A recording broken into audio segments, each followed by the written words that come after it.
esto no se había publicado porque no había llegado a los medios un hombre como Daniel. Daniel es un hombre indomable, imparable, indomesticable y a veces intransitable. A él no lo para nadie. Bueno, yo he peleado con Daniel. O sea, Daniel cuando tiene una verdad metida en la cabeza, nadie se la cambia. Esa es su convicción y la verdad es que por lo general esa convicción viene porque tiene los pelos en la mano. Y entonces te dice sencillamente, lo que yo estoy diciendo es verdad y yo sé por qué lo estoy diciendo.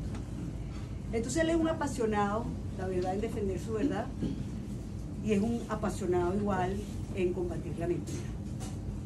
Y quizás por eso él siempre empieza sus programas con los políticos prostibularios y falsarios, y siempre los califica igual, y siempre ambos calificativos están en el mismo nivel, falsarios y prostibularios.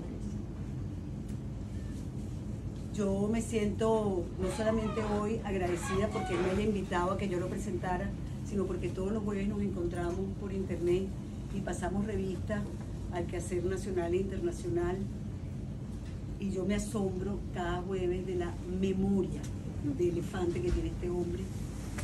No siempre estoy de acuerdo, a veces me callo, él es muy convincente, a veces me callo y después lo llamo. ¿Te callas, sí? Es de lo poco que me calla. Y yo también creo que a veces te callas. Sí. Pero él no, tú sabes, él se queda mudo así, como déjame dejar que hable. Pero mañana. Bueno, yo para terminar quiero decirles que estoy segura que cuando ustedes se adentren en las páginas de este libro de Fiesta con Piñata, se preguntarán en muchas oportunidades quién es este, de quién son historias, muchos de los adecos y de los socialdemócratas, pero el reportero se llama Eduardo Lorenzo. Y eso me llamó poderosamente la atención porque Eduardo Lorenzo son dos dirigentes copellanos. Entonces yo no sé si es que este cuento de Eduardo Lorenzo es copellano, no sé cómo es el cuento, no sé por qué él quiso ponerle ese nombre, pero Lorenzo, Eduardo dice que no todos son de verdad, que son historias parecidas. Yo lo contradigo y le digo que son todas ciertas, que son todas verdad, y que lamentablemente en eso se convirtió la política venezolana.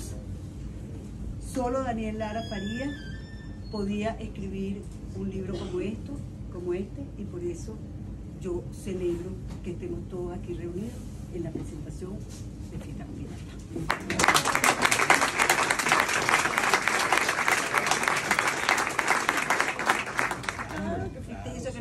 Que si se parece, podría parecerse a ti, pero no eres tú. ¿Hay algún falsario aquí? Pregunto primero, por si acaso me decís para hablar con libertad. Gracias a todos por estar acá. De verdad que me llena de satisfacción saber que hay tantos venezolanos en Madrid, que es muchísimos, y que no todos son como ciertos personajes que son los que más se conocen, ¿no? Afortunadamente los buenos siguen siendo más. Yo creo que es importante decir, por el hecho de que esté acá Nito, que buena parte de las historias que están en el libro, algunas podría decirse que la fuente es la propia Nito, claro está, porque Nito lo vio y lo sabe y me lo comentó en algún momento.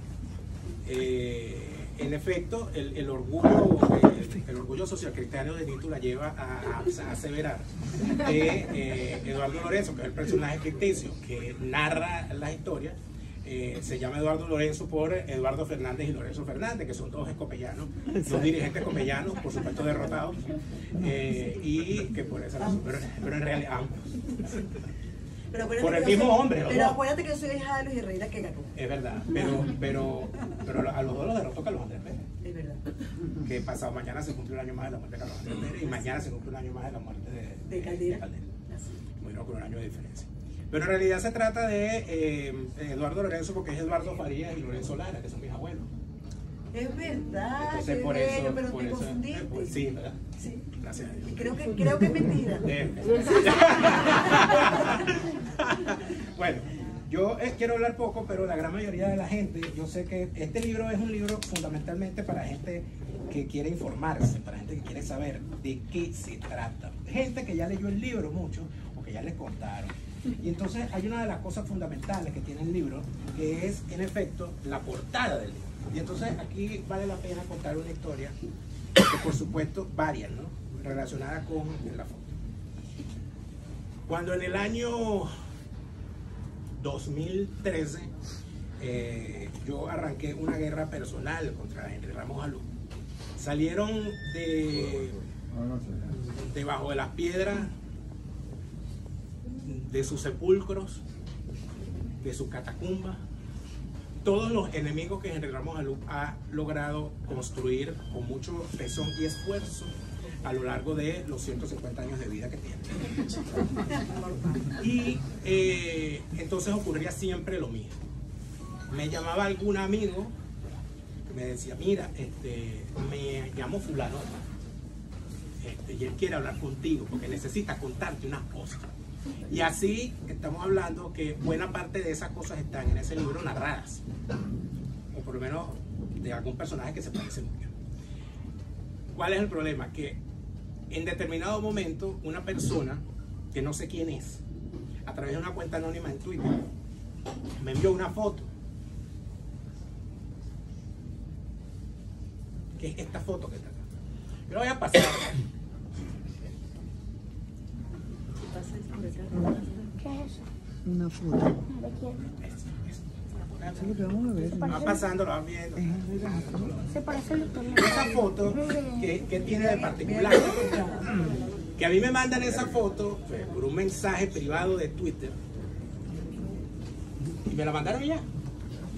Yo veo la foto y en lo que veo la foto empiezo a pensar, ese señor se me parece a alguien. ¿Qué se ve en la foto? En la foto se ve a un joven en sus 20 y tantos años en una fiesta junto a un hombre de mediana edad y están peleándose por algo que parece ser el palo de una piñata en una reunión en la que, si ven bien detrás, solamente hay hombres.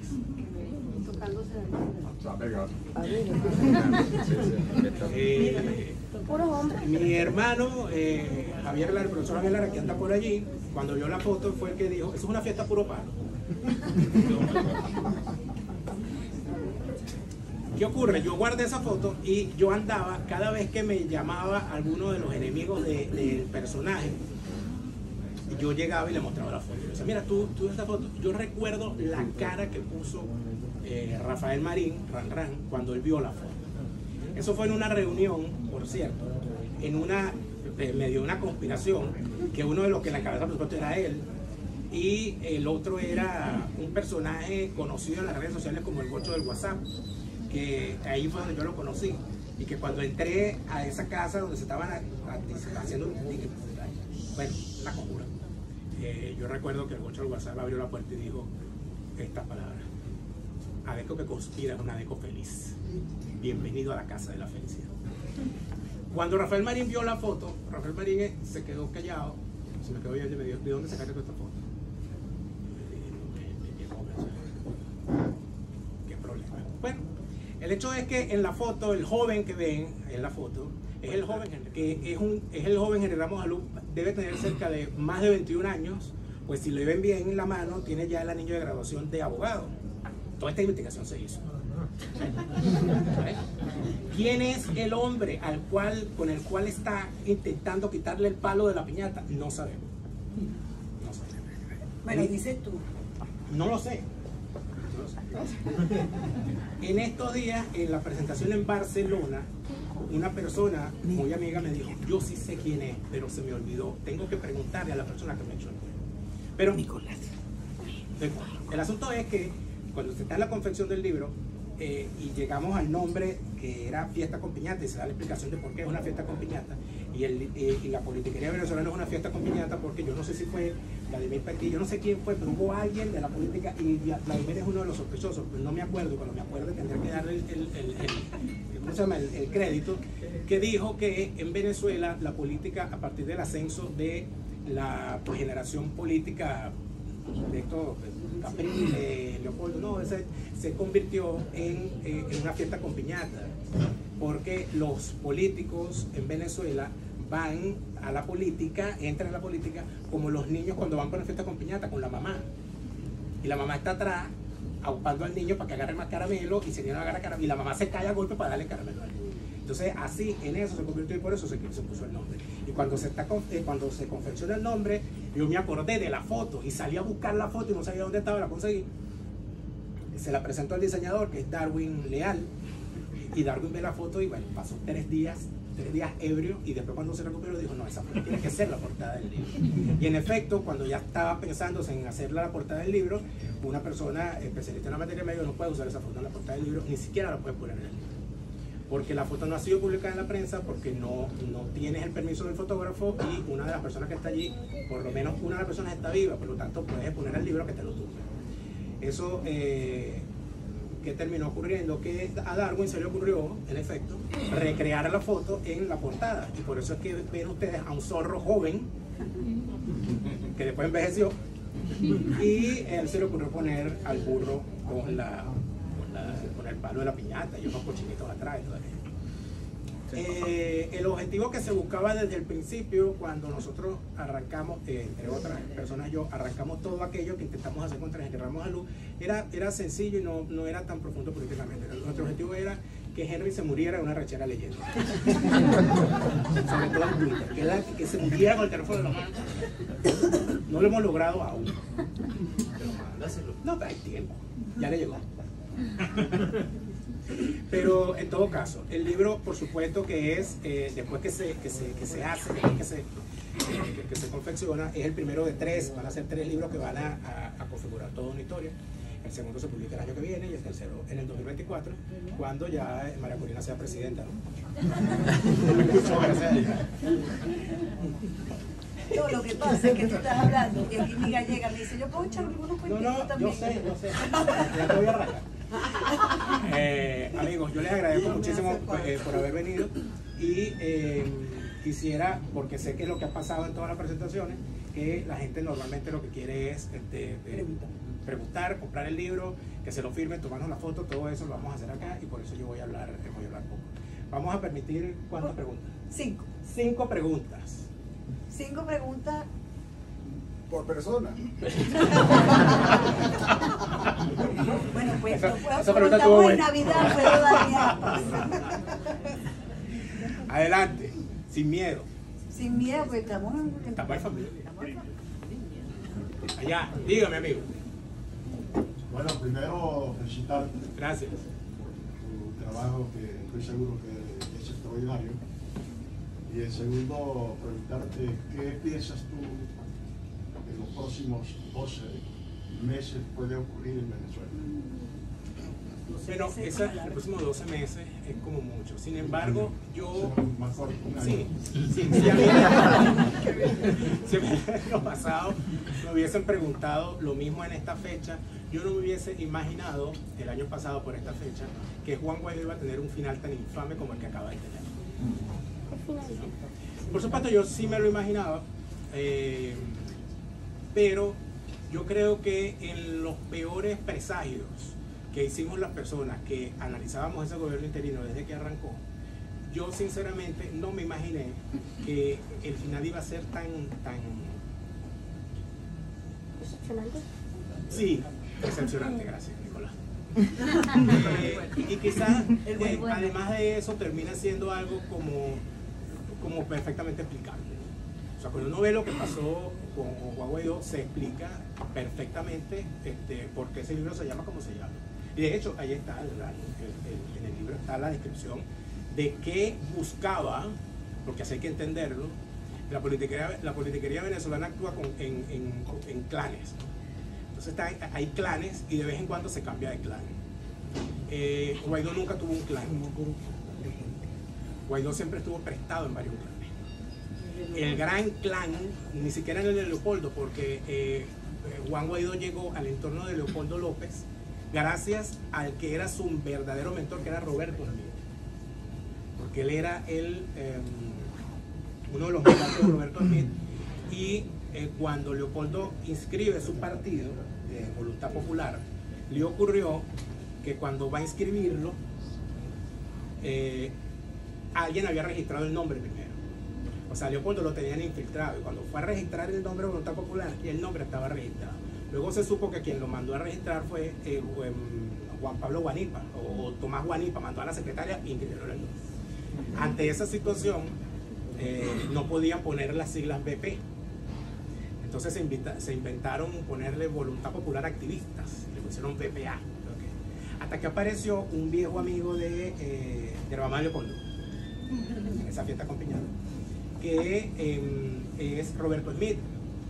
Y Roberto Smith tenía registrado un partido que se llamaba Vargas de Primera, un partido regional, y el partido nacional se llamaba Venezuela de Primera, eran las mismas siglas. Entonces, ¿qué hicieron? Hicieron una reunión ficticia del partido y le cambiaron el nombre, manteniendo las siglas, y fue que pudieron registrar Voluntad Popular como VP. En ese partido, Vargas de Primera, Juan Guaidó era el muchacho de la logística. Ahí fue donde yo lo conocí, en Vargas, haciendo política. Y es Roberto Smith quien se lo lleva al regazo de Leopoldo López, y después lo demás es historia. El verdadero clan de Juan Guaidó es su familia, la familia Guaidó Márquez. Sobre los Guaidó Márquez, es decir, su hermano, y los Márquez, su mamá y todo ello. Eso es un clan lo suficientemente grande, y donde están inclusive Morel Rodríguez y sus hijos, ¿no? Porque están cruzados por allí a través de los Salcedos. En estos días me dijeron que parece que una prima de Guaidó se acaba de casar con el hijo de Jorge Rodríguez. Ah, sí. No sé, ¿qué me dirán? Yo no Tú fui. eres varguense. Tampoco a mí me invitaron. Pero puede ser o no. Pero en todo caso, ¿qué va a pasar de aquí a 12 meses? Bueno, que Venezuela tiene una particularidad muy importante que está en una frase que a mí me ha ayudado a comprender lo difícil que es predecir lo que puede ocurrir en Venezuela. En Venezuela llueve con sol, vuelan las cucarachas, y todo el mundo juega a caballo y quiebra el hipódromo. O sea, eso es un país en el que cualquier cosa puede suceder. ¿Qué va a pasar en los próximos 12 meses? Bueno, puede pasar que una persona que se encontró hoy en el avión y Tuperio Osuna termine siendo presidente. O puede pasar que No te aguantas un chingo. no.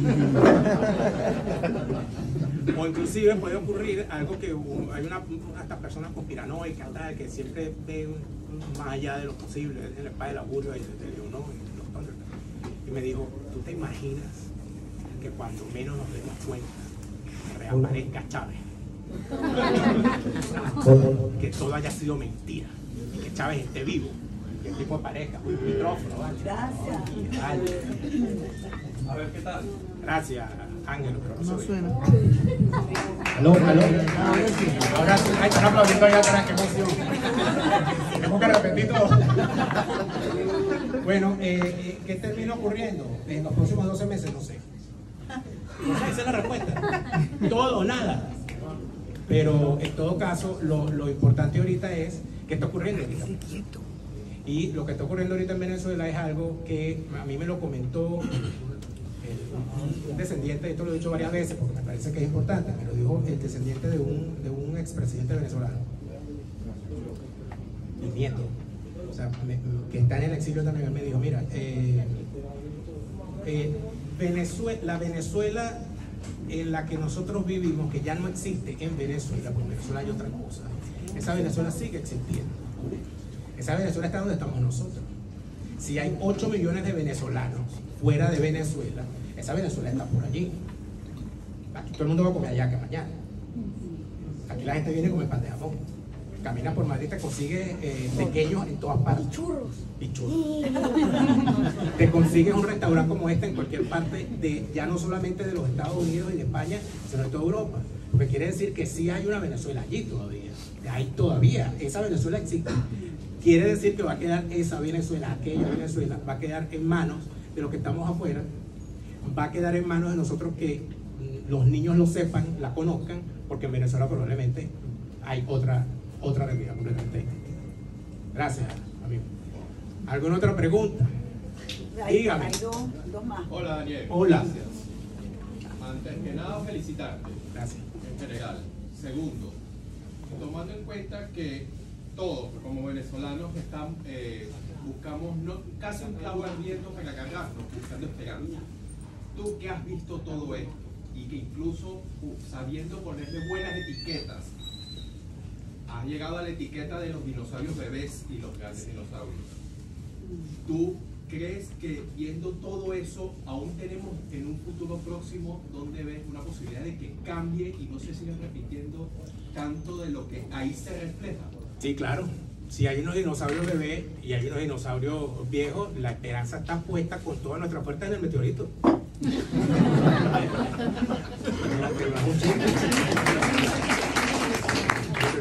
Yo le tuve mucha fe a Guaidó y por eso es que yo decía que Guaidó era un meteorito y que el meteorito acabaría con todos. Casi lo logra. Vamos a esperar, de repente no ha explotado todavía. Y hay algo importante en el meteorito, que el meteorito acaba con todos, inclusive con él mismo. O sea, no queda nada del meteorito. El meteorito deja de ser algo. ¿Habrá esperanza en Venezuela? Bueno, habría que revisar la historia de Venezuela y llegar a la siguiente conclusión. Jovito Villalba contaba, o contó una vez en una entrevista, que él, o sea, le hicieron la pregunta de cuándo tuvo él conciencia de que estaban haciendo historia los jóvenes de la generación del 28. Y Jovito Villalba, que fue quien dio el discurso en el Partido Nacional en el año 28, que fue quien padeció toda la situación, Jovito Villalba contaba que él dio el discurso, pasó todo lo que pasó, salieron de allí caminando y que él se dio cuenta de que la cosa era distinta porque cuando se van la gente empezó a aplaudirlos y que a él eso le sorprendió mucho porque él dijo, y que iba por todo el camino y la gente los iba aplaudiendo y que digan los muchachos, etcétera. Después de eso, Jovito Villalba tuvo 5 años preso y hasta que no se murió Gómez no lo soltaron, cosa que muy poca gente sabe, ¿no? Y en el archivo de Miraflores, el profesor Manuel Caballero publicó en su libro Gómez, el tirano liberal, el compendio de cartas que el papá de Jovito Villalba le mandaba a Gómez pidiéndole que por favor soltara al muchacho. Suéltelo porque está enfermo, tiene tuberculosis, yo me lo llevo para Margarita, no basta más, yo lo voy a sacar de la universidad, yo lo voy a encerrar en el cuarto de los locos, por favor entréguemelo, y nunca se lo entregaron. O sea, se tuvo que morir Gómez para que Jovito saliera de la casa. Alguien en el año 28, cuando ya Gómez tenía 20 años en el poder, se hubiese imaginado que iba a ocurrir, que unos jóvenes iban a salir y que esos jóvenes iban a dirigir el futuro del país desde el año 58 hasta el año 98 casi de forma ininterrumpida. Eso no se lo imagino nadie. Yo me imagino que Pérez Jiménez, cuando se estaba comiendo las uvas el 31 de diciembre del 57, no se imaginaba que unas horas después iba a haber un alzamiento militar. Nosotros, bueno, hay tantas cosas que no ocurren que uno no se da cuenta, ¿no? ¿Qué puede ocurrir en algún momento? Cualquier cosa. Puede ocurrir que en algún momento surja algún liderazgo de la nada y que ese liderazgo de la nada arrase con todos y sea el meteorito, y ahí lo veremos, y cuando escuchemos la explosión diremos, cayó el meteorito y ahora ya estén extintos todos y no queden ni los fósiles. Esa es mi esperanza, palabra de Dios, te la vamos a seguir. ¿Otra pregunta? ¿Otra pregunta? ¿Y una mano por aquí? Había otra. ¿Había otra? ¿Dónde? Aquí, dígame. Bueno, felicitaciones. Gracias. Por tu programa, por tu libro y por todo lo que dices, porque de verdad que, ¿sabes? Cuando empecé a oírte dije, yo llevo ya mucho tiempo fuera de Venezuela, pero me parece importante que haya gente que todavía, ¿sabes?, hable de la situación y de lo que está pasando. Ahora, yo soy abogado y cuando yo empecé a trabajar en Venezuela, que estudiaba, para mí, en aquel momento yo pensaba que era una corrupción horrible. Y no es ni o sea, no tiene nada que ver con lo que hay hoy en día. O sea, tú que estuviste en un partido político, que conoces tanto político, hay la esperanza de que hayan políticos que de verdad tengan vocación de político, porque, ¿sabes? Si todo lo que quieren es entrar en el poder para hacerse millonarios, nunca vamos a poder lograr nada. Y es una mentalidad que está bien arraigada en nuestra sociedad, en otras también, pues, pero estamos hablando ahorita de Venezuela. Sí. Es que el problema es que, así como esa frase de que todo pueblo tiene el gobierno que se merece, toda sociedad tiene los líderes que escoge a su imagen y semejanza. Chávez no era extraterrestre, Chávez no llegó en un platillo volador. Y cuando nosotros hacemos una revisión de de lo que dicen los nuevos dirigentes o los que aspiran a ser nuevos dirigentes y que dicen que son completamente distintos, porque todos dicen que son distintos a todos los anteriores, ¿no? Son una permanente razón. Hay una cosa muy particular. A mí me está llamando mucho la atención un fenómeno reciente que hay, reciente de unos 2 años para acá, 3 quizás, que es la emergencia de muchos jóvenes entrando en la política en Venezuela, dentro y fuera de Venezuela, y que enarbolan ser liberales, libertarios, paleolibertarios, hayekianos, neo-hayekianos,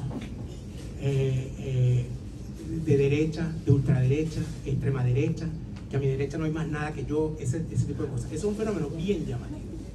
Y entonces cuando uno se pone a revisarlo, inclusive hay grupos organizados, hay varios grupos por allí, que sobre todo en las redes sociales son muy, muy llamativos. Y además, dentro de esa misma fauna, hay una reivindicación de Pérez Jiménez. Y una reivindicación de un personaje que muchos de los que lo nombran no lo conocen, que es Medina Angarita, porque entonces se compra el relato, que es contradictorio, que se dice que todos nuestros males empezaron cuando esos malditos vascos tumbaron a Pérez Jiménez en el 45. Y entonces tú reclamas eso, pero al mismo tiempo eres Pérez Jiménezista. Y entonces se te olvida que el que tumbó a Medina fue Pérez Jiménez. Entonces, ¿qué es lo que ocurre? ¿Para dónde va eso? ¿Y por qué está ocurriendo eso? Porque yo la primera vez que voté fue en el año 98. Es decir, yo por lo menos tengo recuerdo de 3 gobiernos anteriores, de 3 presidentes anteriores a Chávez. Los muchachos que nacieron en el 95, en el 98 y posterior, en Venezuela, para ellos el presidente es un tipo que se para frente a la cámara con un micrófono en la mano a insultar. Y la política es eso, para esos jóvenes. Una persona que insulta y persigue a todo el que no piensa como él. Y eso es la política en Venezuela para ellos.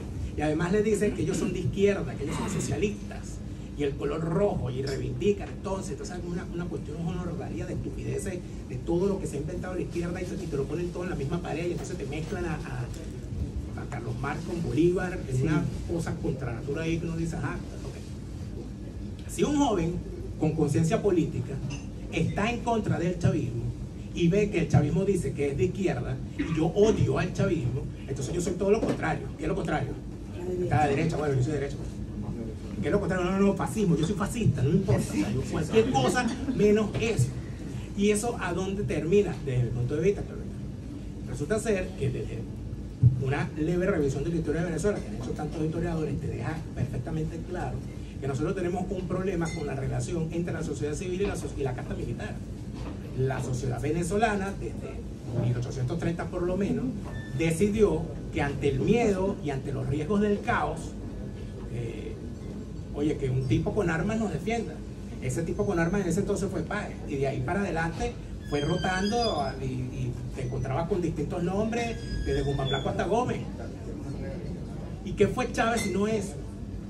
Cuando el chavismo se encarga de repetir y de machacar una frase, yo creo que ya no la usan mucho, porque ya Chávez ahora sí como que se murió, hablan cada vez menos de él. Ellos decían, o tienen una frase que el 4 de febrero es hijo del 27 de febrero del 89. O sea, que entonces Chávez decía que ellos eran unos militares con aquel punto honor y esa cosa, y ellos vieron que estaban asesinando al pueblo el 27 de febrero, y entonces ellos decidieron conspirar para tumbar al tipo que lo mató, como si no eran ellos mismos los militares los que habían disparado contra el pueblo, pero eso es otro tema. Pero es verdad, el 4 de febrero y el chavismo es hijo del 27 de febrero, pero no por lo que dice Chávez. Yo recuerdo, yo tendría unos 8 o 9 años, yo recuerdo viviendo frente al batallón Simón Bolívar de Infantería de Marina en Vargas, como cuando salieron los militares apertrechados con armas de fuego para parar lo que estaba ocurriendo en la calle, la gente de mi barrio los aplaudió. O sea, la gente estaba hambrienta de que pusieran orden, porque con ese caos, o sea, la gente en Venezuela, a la gente no le gusta el caos, le tenemos miedo, pánico al caos. Cuando en televisión se vio al ministro del Interior, el 27 de febrero, intentando leer un decreto y se desmayó, porque no podía, el ministro civil, y cuando minutos después sale el ministro de la Defensa con aquel aplomo y le habla al país y le dice: las Fuerzas Armadas venezolanas son indudablemente democráticas.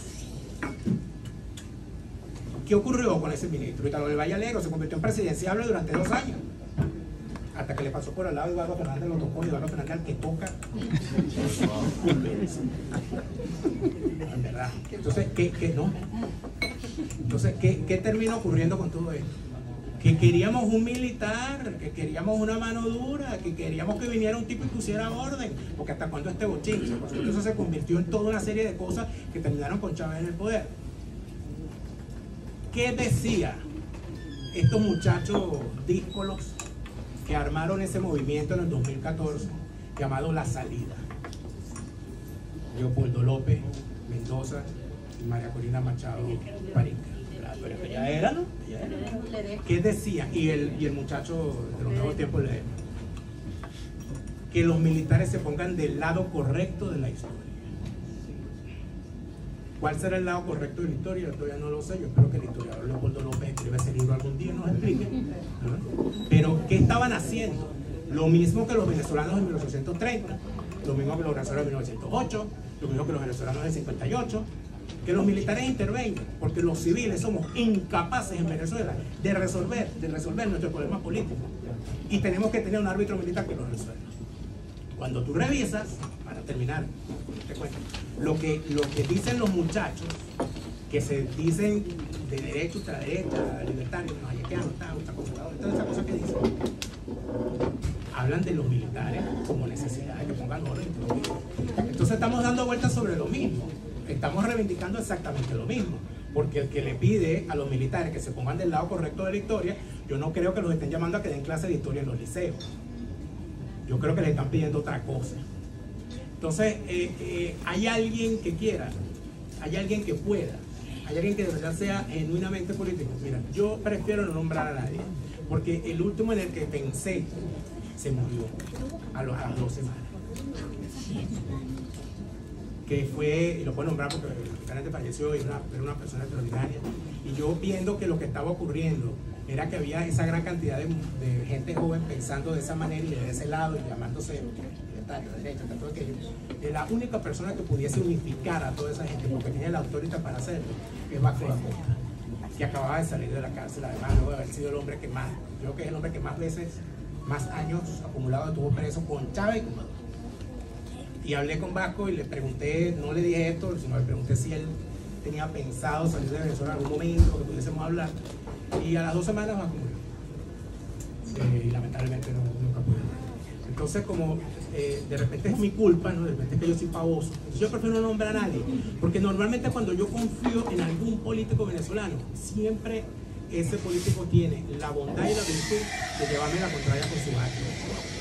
Y voy a decir algo aquí, yo creo que a la gente lo sabe, yo voté por Guaidó. No,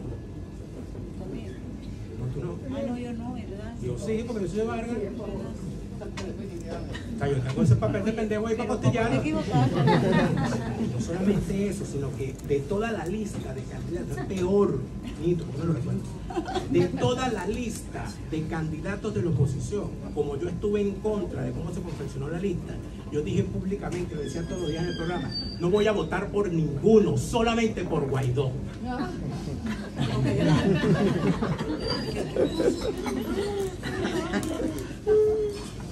Y él lo decía, él decía, Daniel votó por mí. Daniel votó por mí. En todo caso, bueno, que le aproveche. Les agradezco a todos por estar acá. Vamos a Falta una pregunta. ¿Falta una pregunta? Falta una nada más. Aquí, dígame.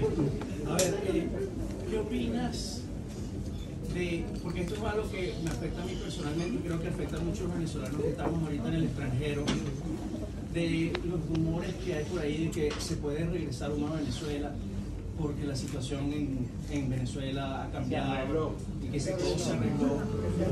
Y no sé, yo creo que ¿qué tan de certero es esa opinión?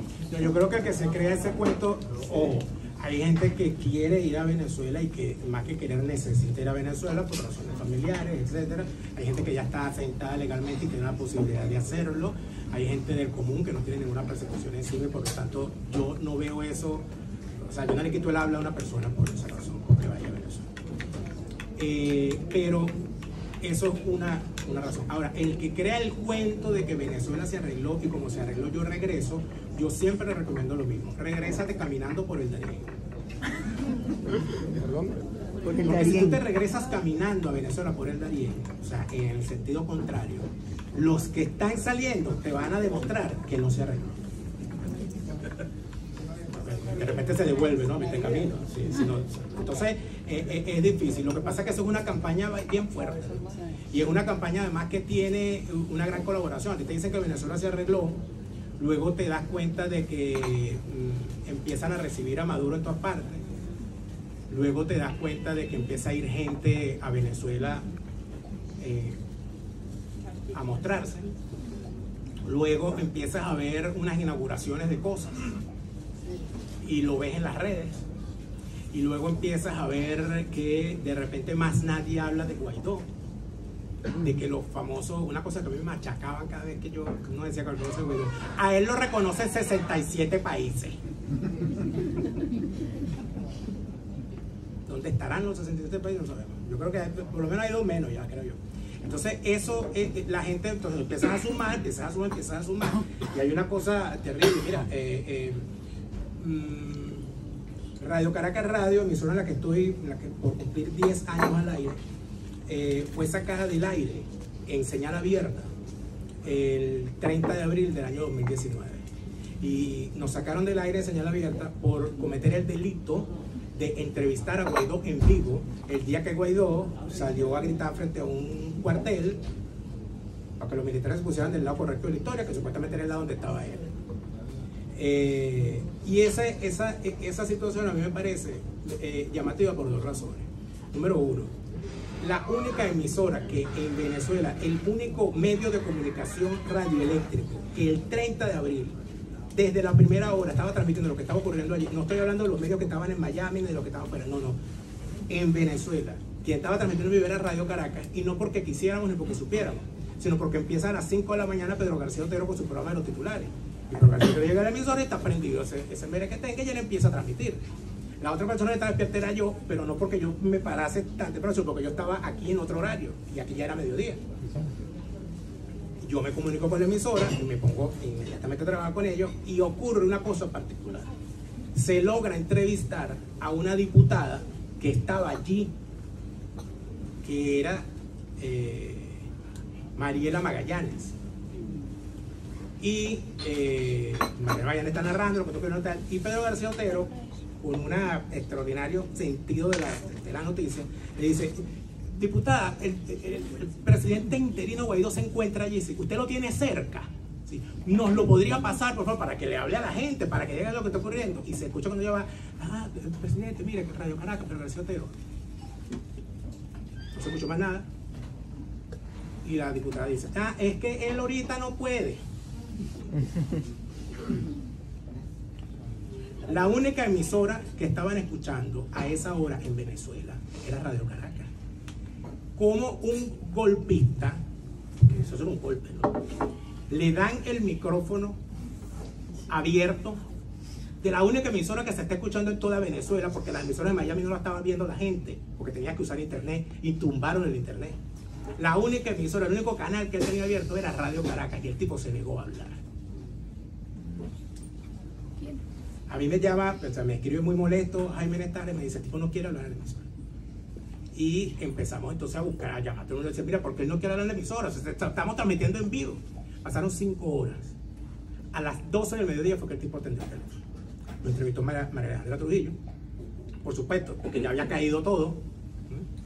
Y lo entrevista a las 12 del mediodía, en una entrevista como las hace María Alejandra Trujillo, donde está completamente neutra. Ahí no hubo ninguna arenga, ninguna. Y a los 30 minutos llegó el DGCINO a la emisora y bajó. Apaga. Y nos quedamos solamente por internet desde ese momento hasta el día de hoy.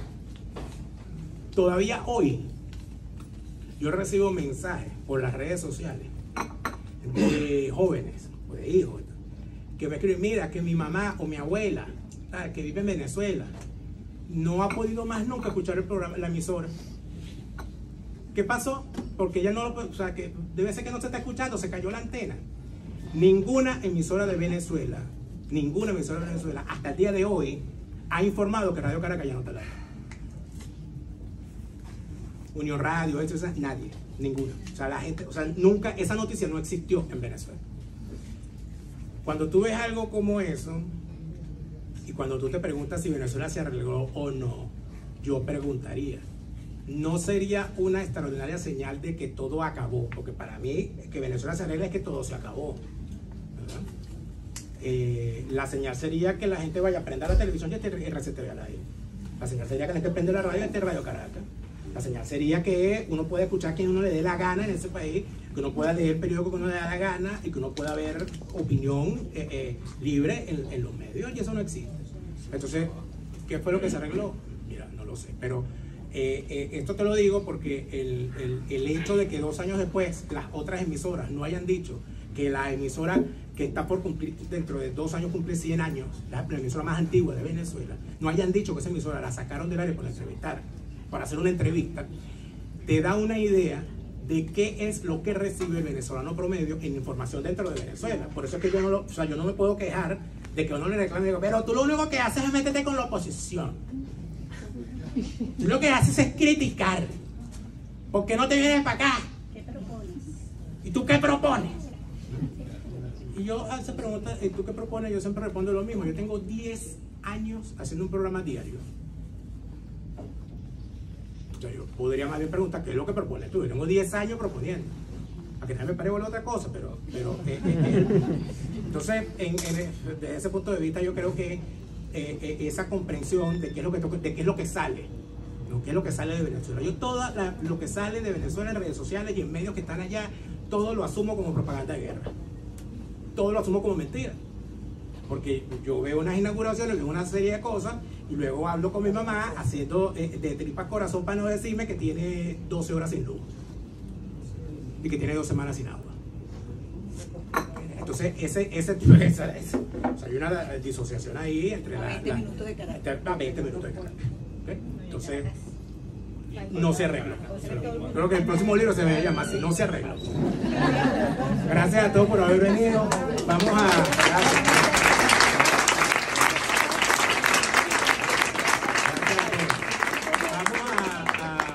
a vender el libro acá para los que quieran adquirirlo, a los que ya lo tienen y quieran que se lo firme con mucho gusto, y los que se quieran tomar la foto, la primera es gratis.